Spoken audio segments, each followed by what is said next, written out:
Buen día, mi nombre es Josué Roberto Castellano Gutiérrez y soy estudiante de la carrera de Informática Educativa de la Universidad Nacional de El Salvador. Eh, para empezar, comentarles que a mí me interesa mucho el tema de la seguridad informática, más que todo enfocada al desarrollo del software.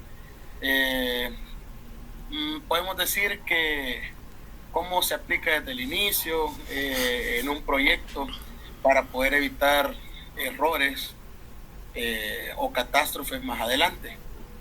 La verdad me gusta aprender bastante de forma práctica, ya sea pues usando simuladores, con proyectitos reales o pues ahí traveseando siendo autodidacta. Carlos, ¿qué me puedes comentar este día? Hola, buen día Roberto.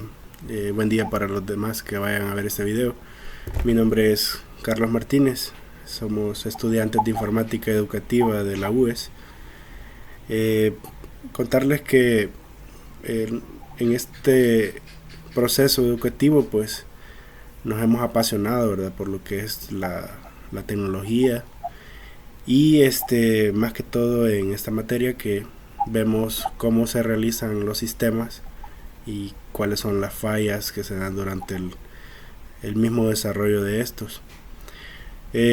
También podemos ver en esta parte los sistemas, si son confiables y cómo hacerlos seguros, ¿verdad?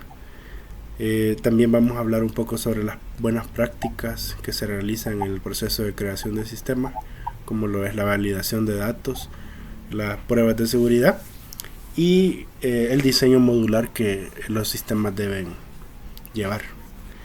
Entonces, bueno, para iniciar, eh, Tal vez quisiera, antes de nada, Carlos, comentar que qué año llevas en la universidad por el momento.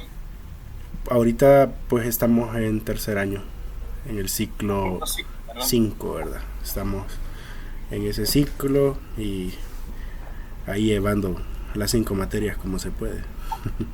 No, eso sí es tratar de darle lo más duro posible, pues ya que hay familia, hay trabajo, proyectos, pero con ganas siempre de salir adelante con la educación. Así es. Bueno, para iniciar lo que es esta entrevista, ¿verdad? Vamos a tener una dinámica de preguntas en las cuales vamos a ir intercambiando opiniones entre los dos. Y pues vamos a iniciar primero, ¿verdad?, con la primera pregunta que se la voy a realizar a mi compañero Roberto. Veamos, fusilame con la pregunta, a ver cómo me puedo defender con ella. Bueno, la primera pregunta que te tengo esta noche, bueno, este día, es para vos, ¿cuáles son las mejores prácticas para garantizar que la seguridad se dé en el desarrollo de software y cómo se pueden implementar en un proyecto real?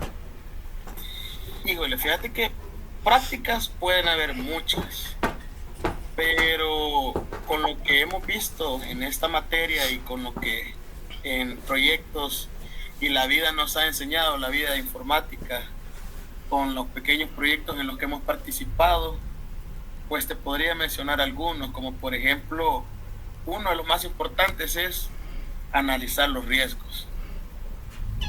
¿Por qué? Porque vos tenés que saber dónde estás parado y a dónde querés llegar.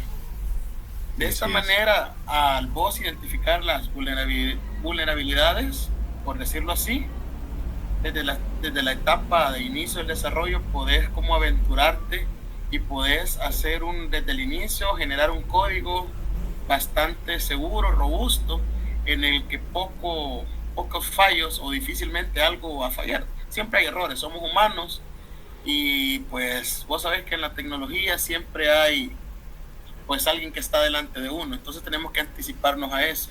Lo otro pues sería como segundo punto tal vez un desarrollo seguro en el cual implementemos principios de diseño como por ejemplo validaciones de entradas, gestiones adecuadas de sesiones, contraseñas, etcétera.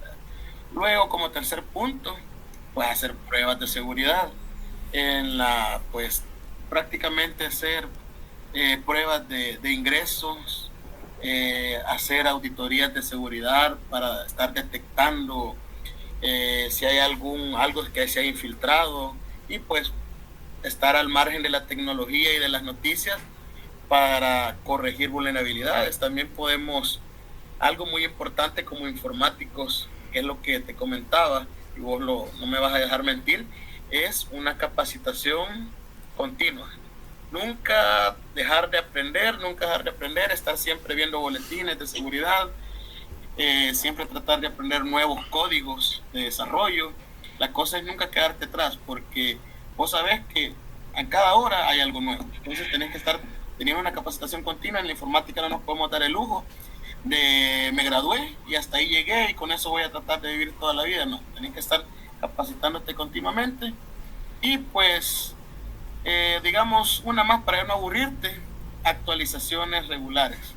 Por ejemplo, asegurarte que el software siempre se mantenga actualizado. Estarle pues instalando los últimos parches de seguridad, aunque sea el Windows, al software con el que estás desarrollando. Estarle aplicando todo a tu sistema para que desde el principio vos tengas claro hasta dónde querés llegar, y tratar de filtrar todas las vulnerabilidades que puedan haber. En eso te podría mencionar para ya no aburrirte. Y ahora pues déjame ver cómo te puedo fusilar y desquitarme la pregunta que me acabas de hacer.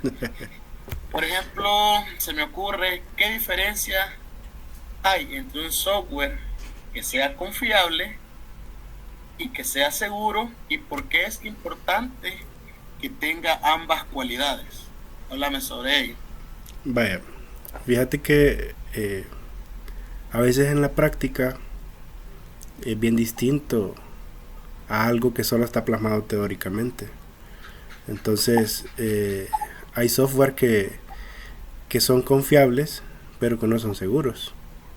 Igual hay software que son seguros, pero no son confiables. Entonces, pero son dos características que son bien importantes a la hora del desarrollo de software y del desarrollo de los sistemas.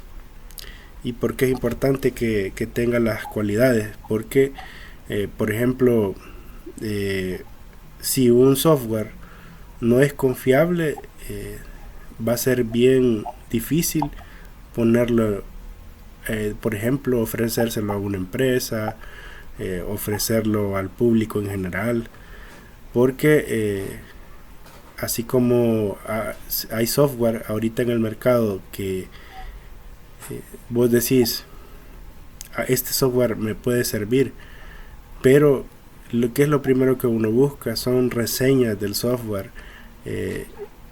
Por ejemplo, te pueden pintar una maravilla de las características del software, pero al final tenés software que te sirven para un uso, pero tienen puertas traseras que te roban los datos. Entonces vienen con virus, por ejemplo, con código malicioso que te roba datos como tarjetas de crédito, contraseñas. Entonces, si ese software, por ejemplo, para hablar de un ejemplo conciso, y más que todo ahorita en la práctica, tenemos software que son diseñados por personas, ¿verdad?, que quieren ahorrarte las licencias de los archivos, de lo que es sistemas, algunos sistemas como que un gestor de archivos PDF o gestor de páginas, por ejemplo, de cálculo, o el más conocido, ¿verdad?, el Office que tenemos. Entonces, pero ¿qué pasa? No, esos software, aunque son de gran funcionalidad, no son confiables, no te ofrecen una seguridad buena. ¿Por qué? Porque te instalan cosas en la computadora que no te das cuenta, y te das cuenta hasta que ya te ha robado algún dato, ¿verdad? O ya le vendió todos tus datos a algún hacker o alguna empresa para que ella te ataque con publicidad. Entonces, esa es más que todo, porque un software tiene que ser confiable y tiene que ser seguro. Eh, Cuando hablamos de que tiene que ser confiable, más que todo es que no tenga errores, ¿verdad? No tenga errores, no tenga fallas y que la función es como se espera, ¿verdad? No más que todo que por ejemplo se haya programado para convertir, por ejemplo, un archivo de texto a un PDF y no te haga esa función. Entonces eso es lo que genera la confiabilidad del software.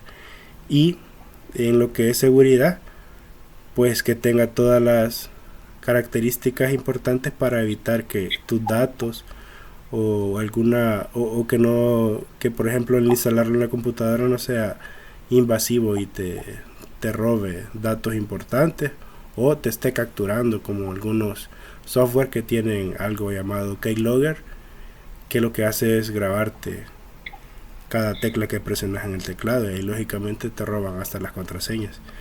Entonces, más que todo eso, es lo que tiene que tener un software para que cumpla con estas dos características. Y Eh, la verdad, muy buenos puntos los que has tocado. sí, eh, ahora pues te tengo otra pregunta, eh, y pues para continuar con lo que es esta entrevista, ¿verdad? La pregunta es la siguiente. ¿Qué herramientas y recursos didácticos se recomiendan para aprender sobre la confiabilidad de los sistemas y cómo pueden estos recursos facilitar el aprendizaje del mismo? Muy buena pregunta, que prácticamente parte de la respuesta te la di en la anterior, que es la informática. Nunca dejamos de aprender y hay que mantenernos actualizados día a día. ¿Cómo vamos a hacer esto? Pues lo podemos hacer por medio de, a la antigua, libros y manuales, ya sea libros físicos, libros PDF, pero siempre que vamos a usar un software, tratar de hacerlo leyendo sus manuales, leyendo sus libros que hablen sobre ello, o en general, siempre tratar de leer sobre informática y nunca dejar de aprender. También tenemos plataformas, como por ejemplo, bueno, plataformas de e-learning, en el que podemos cursar algunos, bueno, podemos llevar algunos, que digamos así, unos cursitos sobre desarrollo de algunas plataformas. Eh, por ejemplo, podemos hacerlo en Coursera o en Udemy. Hay muchas plataformas que tienen bastantes cursos interesantes, certificados y de buena confiabilidad, que es algo que siempre tenemos que tomar en cuenta antes de tomar un material, porque cualquiera en este mundo puede escribir algo y nos puede mal informar. Entonces tenemos que estar seguros con lo que nosotros estamos leyendo. Otra forma, pues podemos hacerlo con simuladores. Hay en la web hay muchos simuladores en los que nosotros podemos aprender sobre qué tan confiable o aprender a cómo verificar o hacer confiable el desarrollo de un sistema. Y pues por último, no menos importante, es participar en comunidades, como por medio de los foros. Los foros son, como hay foros para divertirnos, para aprender sobre la vida, sobre el país, sobre un tema en específico, hay muchos foros importantes y muchas comunidades grandes y de mucho beneficio en el mundo del desarrollo, en lo cual nosotros podemos aprender o podemos tener noticias de último momento en ellos. O por ejemplo, en algún momento nosotros queremos saber sobre un tema o, o queremos una guía o que nos ayuden con algo. En los foros nosotros podemos preguntarlo y como somos parte de una comunidad, generalmente los programadores o los informáticos no somos egoístas con ellos y tratamos de ayudar a las terceras personas. Así que esas serían de las formas que yo podría contestarte, que nos ayudan para podernos estar al margen siempre de la seguridad en los sistemas de software.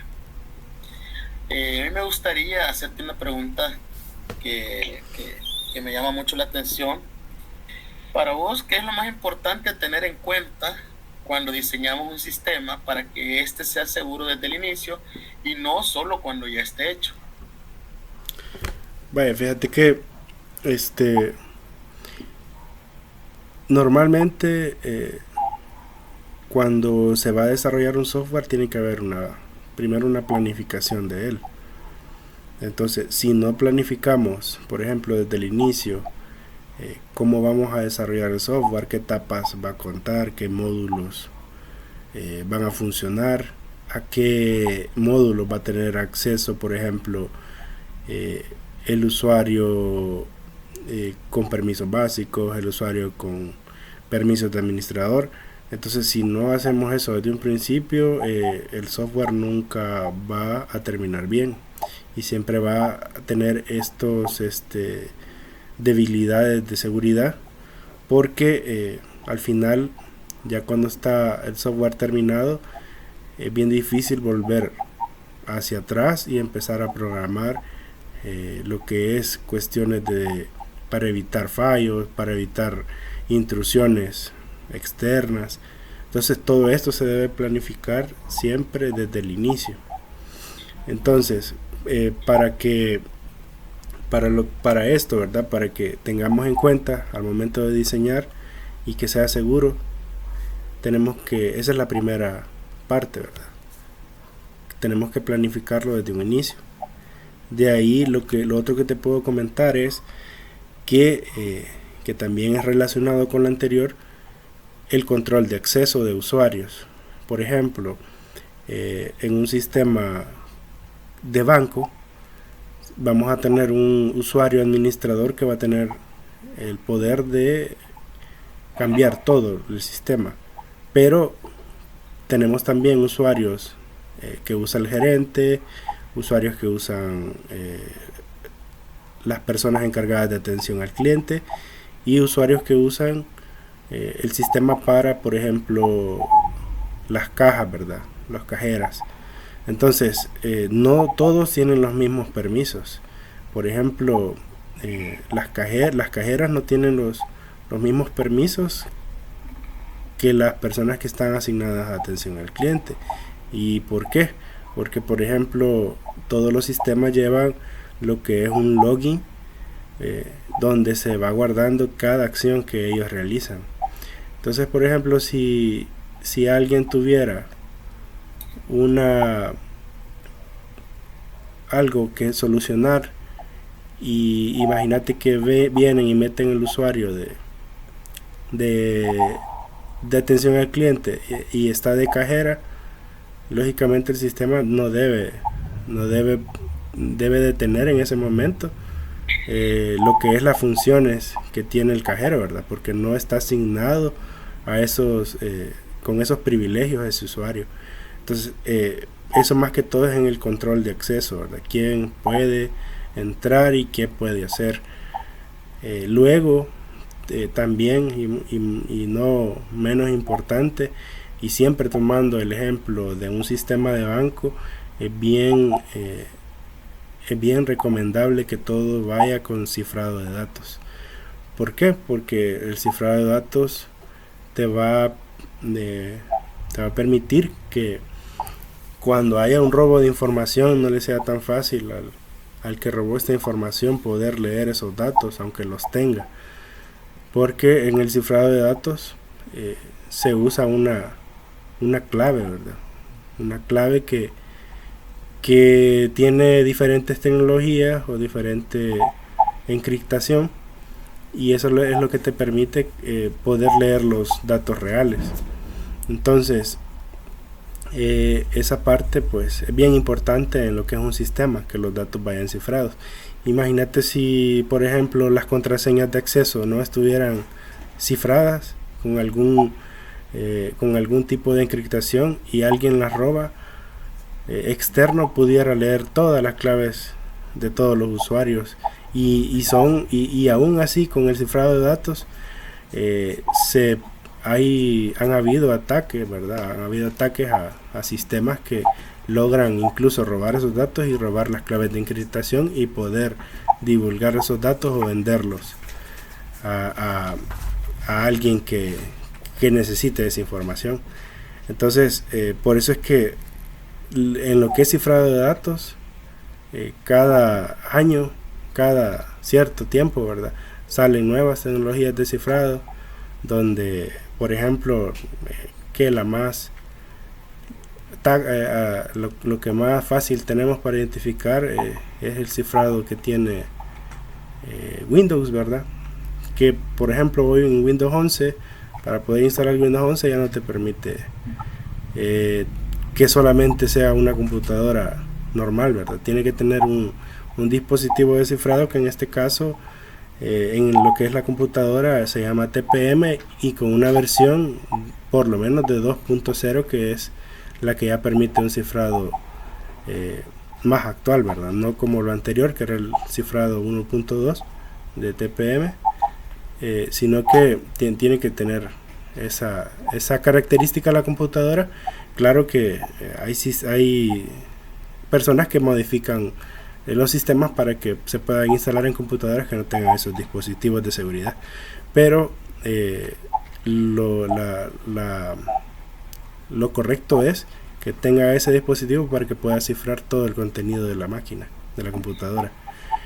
Y pues lo último y no menos importante es hacer pruebas de seguridad, ¿verdad? Y constantes, cada cierto tiempo, cambios de contraseña, renovación de privilegios, renovación de permisos y una revisión bien exhaustiva de que todo está alineado a una directiva de seguridad bien sólida, ¿verdad? Bueno, para seguir con lo que es esta entrevista, te voy a hacer la otra pregunta, que a ver, espero que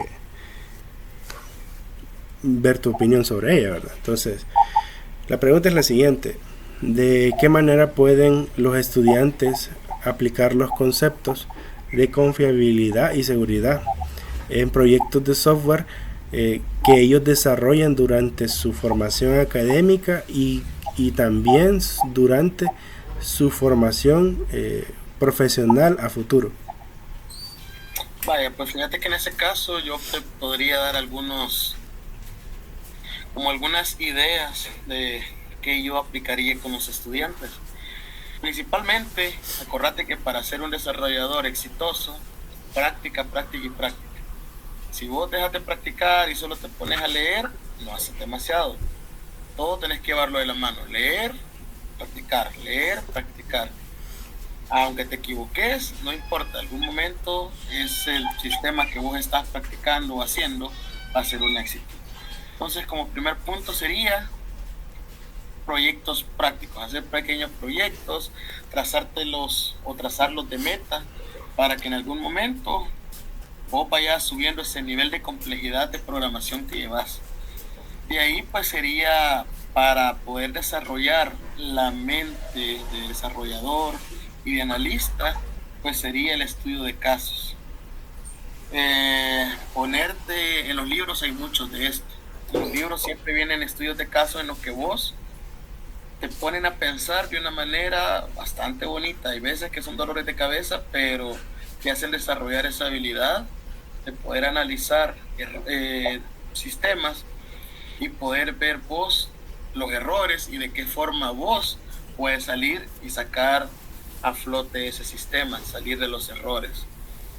Esas dos partes es muy importante. También es bueno aportar a comunidades, ¿por qué no decirlo así?, a proyectos de código abierto que otra persona ha empezado a desarrollar y vos poder crear o anidar tu pequeño código, poder ayudar a entender el código que la otra persona ha hecho y poder vos dar tu granito de arena para seguir en el desarrollo de este.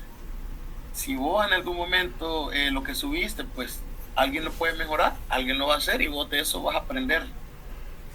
Y pues como último y no menos importante, a virtud de tiempo, pues puedo mencionar que otro de los puntos importantes para que yo propondría a un estudiante o lo haría como estudiante es tomar y tomar certificaciones. ¿Por qué? Porque esas certificaciones siempre tienen validez, no son eternas. Y eso te va a hacer a que vos vayas o estés actualizado, estés al día a día.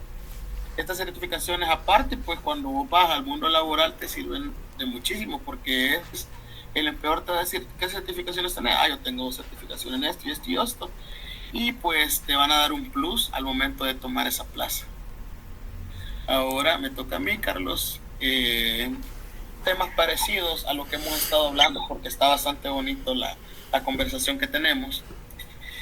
Pero para vos, ¿cómo diferenciamos requisitos de seguridad funcionales versus los no tan funcionales? Vaya, fíjate que lo que pasa es que sucede que a veces en los sistemas, en el desarrollo de sistemas y en el proceso de planificación, queremos poner requisitos que a veces son absurdos, ¿verdad? A veces hay requisitos que no funcionan tanto en papel y menos en la práctica. Entonces, ¿cómo los vamos a diferenciar?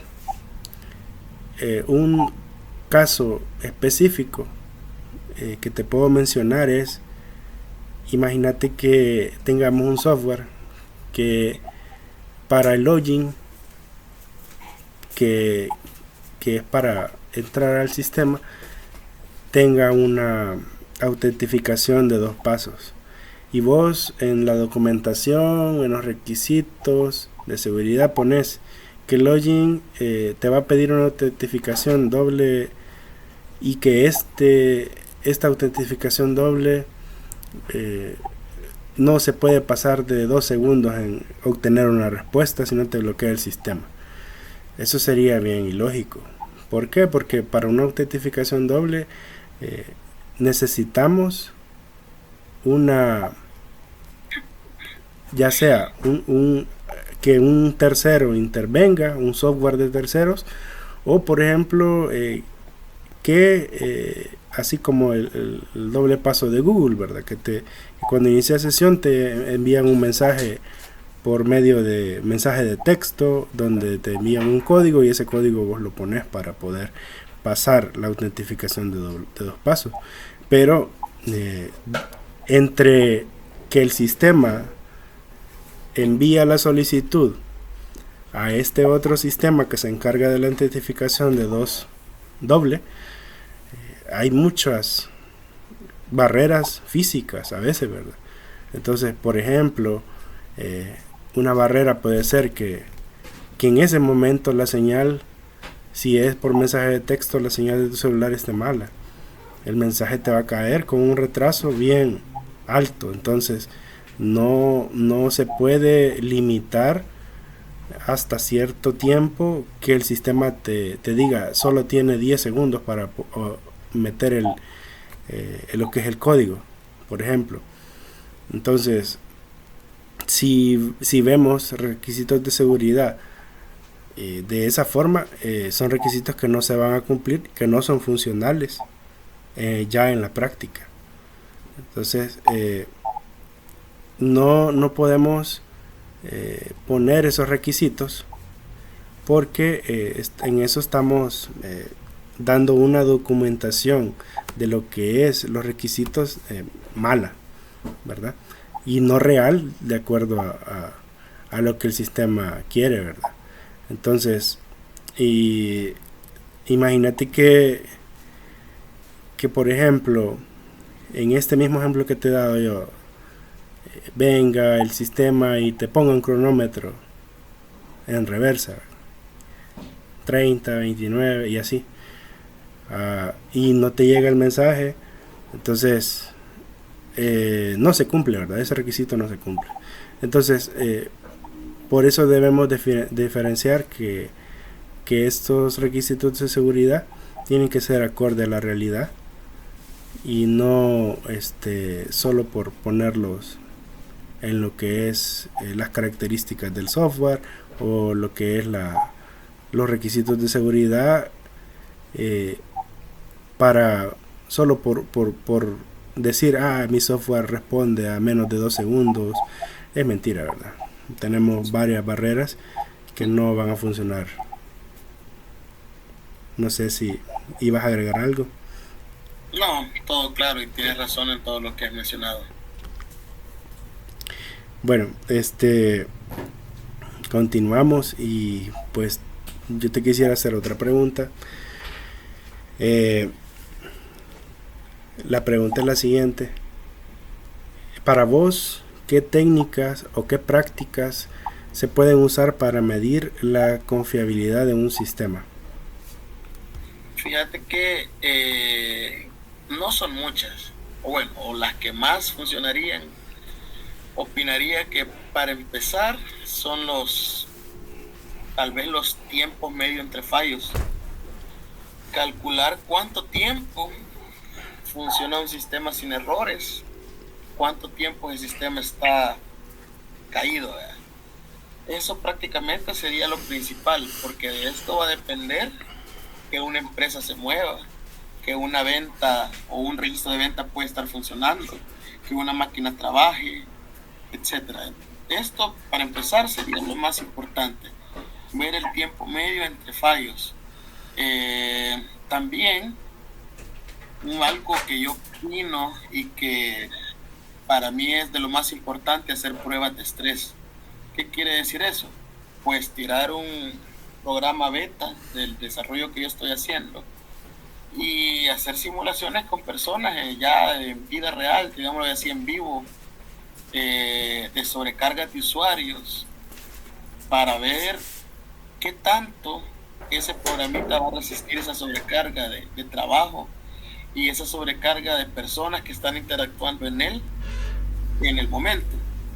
Y pues también podemos ver, por ejemplo, hacer pruebas. Son bastante importantes pruebas. Por ejemplo, se fue la luz, se fue el internet, hubo algún problema de ellos. ¿Cuánto tiempo el sistema, en cuánto tiempo el sistema, por ejemplo, se va a recuperar luego de estos cortes que han habido?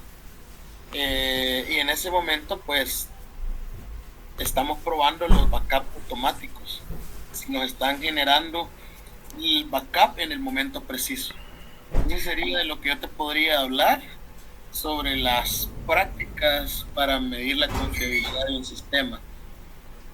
Yo quisiera hacerte una pregunta que me llama la atención y que yo sé que vos me la vas a poder contestar. Por ejemplo, te puedo decir, ¿cuál es la diferencia para vos? ¿Cuál es la diferencia real entre tener redundancia y aplicar diversidad en un sistema confiable? Vaya, fíjate que en lo que es esa pregunta, son dos conceptos que son algo que no puede faltar en un sistema, ¿verdad? Porque por lo mismo que estabas hablando anteriormente vos, siempre hay factores externos que pueden hacer fallar al sistema. Pero por lo mismo que hemos venido hablando en toda esta conversación, tenemos que nosotros tener una planificación del sistema para estos fallos. Entonces, esta pregunta encaja muy bien con lo que venimos hablando, con tu anterior respuesta, porque aquí vemos dos características que son la redundancia y la diversidad. Y la redundancia más que todo es que nosotros no debemos confiar en una sola, en un solo medio, ¿verdad? Por ejemplo, si vos has visto cuando hay en servidores, en los servidores no se confía uno de un solo disco duro, sino que los servidores tienen arreglos que son llamados arreglos RAID, en los cuales, por ejemplo, la información se está copiando en 1, en 2, en 4, en 8, en 12 discos en la nube, aunque al final la nube si igual son medios físicos que están, solo que no los vemos acá en localmente, ¿verdad? Pero sí son, al final son medios físicos que también tienen arreglos de ese tipo o de otro tipo más avanzado, donde la información se está copiando en varios medios para que al momento de fallar, por ejemplo, que un disco se arruine, que un servidor agarró fuego porque se calentó, entonces la información del usuario y la información del sistema no se pierda, ¿verdad? Entonces, eso más que todo es en lo que tenemos o entendemos como redundancia. En la parte de la diversidad es algo un poco distinto, pero más que todo es, por ejemplo, si vos tenés un software que te genera un reporte, no sé si has visto, por ejemplo, en el software que tenemos para generar estados de cuenta de los bancos, por ejemplo, cuando vos generas tu estado de cuenta o tu estado de movimientos, lo que el software siempre te va, cuando querés vos bajar eso o imprimirlo, te pregunta cómo lo querés bajar, en PDF, en XLS, en docs. Sí, entonces esa es la diversidad, no depender de un solo software para que tu sistema funcione correctamente. Entonces, por ejemplo, en eso de los reportes, hay sistemas que usan visores de reportes internos, ¿verdad? Y no dependen de algo externo de la computadora. Por ejemplo, imagínate que sucediera que el sistema te genera un archivo PDF, pero no tenés un lector PDF en tu computadora. Entonces, ¿cómo va a interpretar el sistema para que vos puedas ver la información de ese reporte? Entonces, ahí es donde entra esta parte de la diversidad, que es tener varias formas de poder lograr ese fin, que sería en este caso ver tus reportes, o por ejemplo en otro formato o en otro tipo de sistema, que la acción tenga varias formas de poder ejecutarse. Y más que todo lo que te mencionaba, estas dos características son bien importantes en todos los sistemas, y cuando se combinan de manera correcta estas dos características, el sistema tiene una mayor seguridad. Bueno, para seguir con esta pequeña conversación que hemos tenido, que ya se nos alargó un poquito, te voy a hacer una pregunta, y ya aquí entramos en materia, ¿verdad? En materia práctica, y te quiero preguntar si vos conocés sobre algún fallo de seguridad local, ¿verdad? Local aquí del país, que haya tenido algún sistema educativo. Híjole, con esta pregunta me traslado al año anterior, en el año 2024. No sé si recordarás el famoso caso con los ciberataques que hubieron en varias dependencias del gobierno, como lo fue en la Corte de Cuentas. Creo que hubo uno, hubo otro con esto de los DUIs, con la base de datos que se robaron del PIS. Pero ya irme concretamente con lo que vos me decís, ya en el Mineducit podemos acordarnos del ataque que sufrieron, bueno, técnicamente el ataque fue hacia la persona administradora o las personas administradoras que poseían la clave de superusuario o administrador de la plataforma o del sistema que les habían instalado a las laptops y a las tablets que les habían o que les dieron a los niños en las escuelas. El famoso proyecto que el MINED fue bastante bueno, lástima que no hay un acompañamiento en el cual se les siguió a los niños, pero ese es otro punto. Pero si te recordarás, al momento de robarles la contraseña, el usuario y lo demás a estas personas que se encargan de administrar y ver todo el sistema, pues donde se encuentran las tablets, al robarles esto, el ciberataque o el ataque que ellos hicieron fue mandar mensajes hacia las tabletas y hacia las laptops de los niños. Ataques en formas, la mayoría fueron ataques políticos, vos te recordarás. Sí, sí. Entonces ese es el ataque en el que yo más me marcó, porque como un descuido, y en eso podemos irnos a esto que vos estabas hablando sobre la seguridad informática en la anterior pregunta que te hice. No sé si habrán saltado las verificaciones de doble seguridad, que para mí estos sistemas deberían de tener hasta tres formas para poder ingresar de una forma más segura. Entonces esa es, digamos, la parte en la que, el recuerdo que yo tengo sobre un ataque hacia un sistema educativo. Y pues, ¿qué lección nos da esto? Pues, más que todo, no confiarnos de nada ni de nadie, y pues hacerle caso o tomar más en serio las políticas de actualizaciones de software obligatorias para que no pase esto, pues, de tanto actualizaciones de software como actualizaciones en nosotros mismos, en nuestro conocimiento.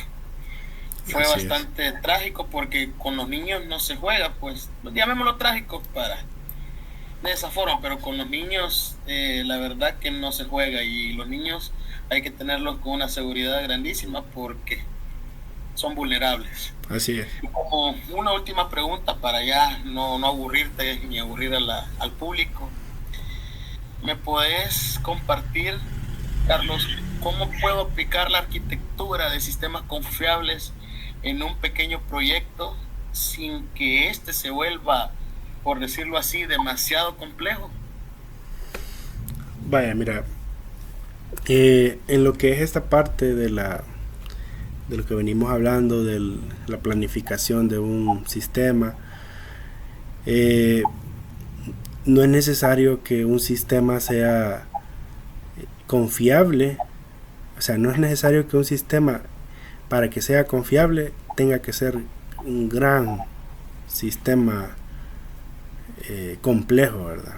De grandes cantidades de módulos, que funciona en todo el país. Entonces, no, la confiabilidad de un sistema empieza, así como me has preguntado, desde proyectos que a veces son a la vista de otras personas, se puede decir simples, pequeñitos, ¿verdad? Y las buenas prácticas siempre se deben de dar en este tipo de proyectos. Por ejemplo, imagínate algo tan sencillo como hacer una calculadora, que no es un sistema, es una aplicación que se puede volver sistema si a esa calculadora le empezamos a agregar más módulos. Por ejemplo, conversión de unidades, que la calculadora pase de básica a científica, y ahí ya se vuelve un sistema que por ejemplo, por mencionarte algunos, que ya se convierten así como tipo GeoGebra, ¿verdad? Entonces, no es necesario que sea un gran sistema para poder aplicar lo que es estas características de confiabilidad, que el sistema maneje errores, que sea modular y que tenga, por ejemplo, un respaldo, ¿verdad? Imagínate tomando de ejemplo ese sistema, esa aplicación tan básica como una calculadora. Imagínate que si por ejemplo yo le digo al sistema que con como la famosa división entre cero, que al final no es que las calculadoras no puedan calcular, sino que es un número que se va demasiado al infinito, entonces nunca va a tener una respuesta definida. Por eso es que marcan error las calculadoras convencionales. Entonces si yo no le pongo una excepción, por ejemplo, a ese sistema, a esa aplicación, no le hago un manejo de excepción, ¿qué va a pasar cuando haga esa división? Va a empezar a calcular y a calcular y a calcular y nunca va a terminar. Entonces, ¿qué va a pasar? Se va a trabar la aplicación. Entonces, desde ahí, desde esas cosas pequeñitas empieza lo que es la confiabilidad en una aplicación, en un sistema, ¿verdad? Por ejemplo, te podría mencionar que si esta calculadora guarda las operaciones que vos has hecho en una matriz o en una base de datos, por ejemplo, pequeña, ¿verdad? Porque siempre estamos hablando de algo pequeño. No sé si te has fijado que en las calculadoras que ya vienen en nuestros celulares, ellas guardan un historial, ya no son tan básicas, ¿verdad? Entonces ese historial no creas que se guarda en variables dentro del sistema, sino que todo eso va guardado en matrices o en una base de datos que queda ahí guardada para que cuando vos cerres la aplicación no se borre, y cuando vos abras esta aplicación se volvás a tener disponible todo este historial. Entonces, ¿qué sucede si esa base de datos que te ha guardado todo tu historial de cálculo, de lo que has hecho en esa calculadora, de repente se daña? Entonces vas a perder esa información. Entonces desde ahí los sistemas, aunque sean pequeños, tienen que ser confiables de manejar, aunque por ejemplo el usuario final no lo pida, pero tiene que manejar una creación de backups automáticos, por ejemplo.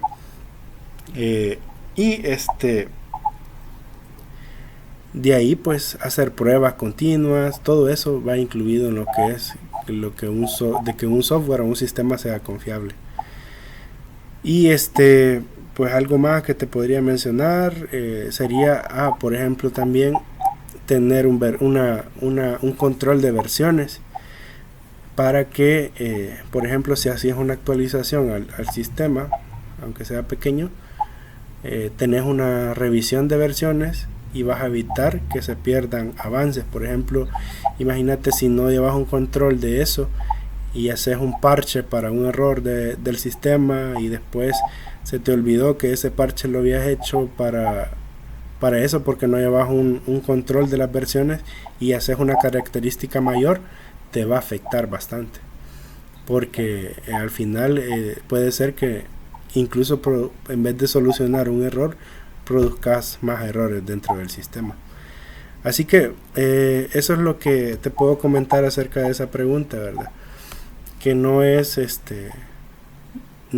obligatorio que el sistema sea bien complejo para poder aplicar desde el proceso de planificación todo lo que es las prácticas de confiabilidad. La verdad que en esta pequeña entrevista, bueno, llamémoslo pequeña, pero ya vamos bastantes minutitos, casi la hora, he aprendido muchísimo, porque siempre es bueno escuchar a otras personas, saber sus puntos de vista. Espero igual hayas aprendido algo sobre lo que yo te he expuesto, sobre las preguntas que me hiciste, y ha sido un gusto poder tener esta conversación muy amena con vos. Sí, no, la verdad es que ha sido quizás no una entrevista, sino una conversación bien entretenida, ¿verdad? Sí. Nos hemos tenido preguntas bien específicas, donde hemos aprendido conceptos nuevos, ¿verdad? Y hemos escuchado, pues vos has escuchado mi opinión, incluso puede ser que de las respuestas que yo te he dado en algunas no estés de acuerdo, pero eso es lo bueno de tener estas entrevistas porque y de estos conversatorios, ¿verdad? Para poder exponer nuestras ideas y saber que a veces no estamos solamente en lo que es una burbuja cada uno, ¿verdad? Que hay opiniones diferentes afuera y que son buenas también. Así es. No, ha sido un gusto, Carlos, y espero pues reunirme otro día para seguir platicando de muchos más temas eh, que, que nos llevan el día a día en la informática. Espero que nos veamos pronto. Cuídate, ha sido un gusto. Gracias, cuídate.